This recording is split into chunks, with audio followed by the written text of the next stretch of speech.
Okay, bin number 8. This one is a castings bin. So this only has castings.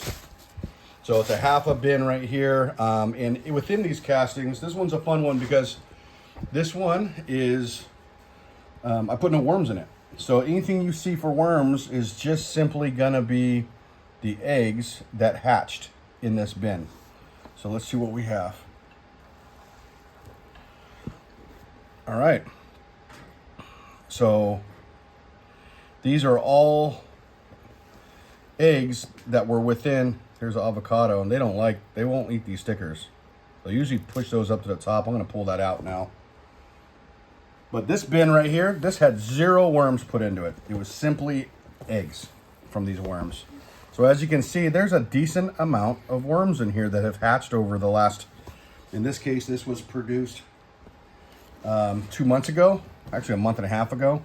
So in the last 45 days, roughly, this bin has hatched out that many worms. I'm gonna kind of bring this down, give it a little bit of depth in here to get to about half the bin. Now in this bin, they're living on those castings and they're gonna live on some of this grit here that I'm gonna go ahead and give them.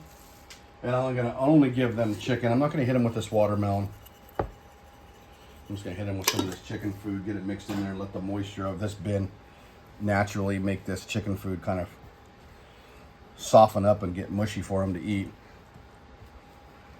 And then what I'll do is same thing, come back over here, hit them with the bubble. The bubble wrap keeps the bin moisture level there. It kind of acts as its own little kind of rainforest, if you wish, keeps the ecosystem still running well in that bin. That's bin number 9. Coming down to bin number 10. This is another worm casting bin. Only worm casting. So I'm going to flip this around and say hello to my little worm friends. They're all up in this. And as I mix this up, again, no worms were put in this. This is simply worm castings and the eggs from the worms. So, you know, there's not a lot of activity. There is, but these are just the worm eggs that came from harvesting the worm castings. The moisture level is a little bit on the dry side for this one. And I'm going to say that because these are just eggs. They're going to need to be really, really moist. So I'm going to make sure that they got a good healthy drink in there. Again, I'm going to go ahead and flip this around, aerate this side.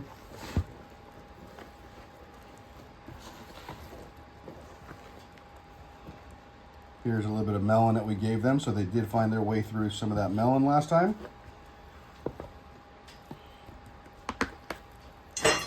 Now I did make a mistake. I was doing these. I was harvesting worm castings last week in a couple bins, and I'm gonna give them a little piece of melon in here.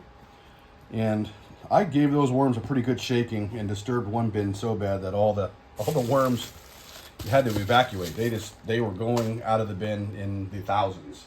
So I ended up having to put them into a bucket for a week to calm them down, and then was able to get them back into a new bin. So, you know, learned kind of a valuable lesson there. If you're going to be sifting through to get worm castings, you don't want to rock and roll those worms too bad, because what they'll end up doing is getting really upset, and they'll end up evacuating the worm bins.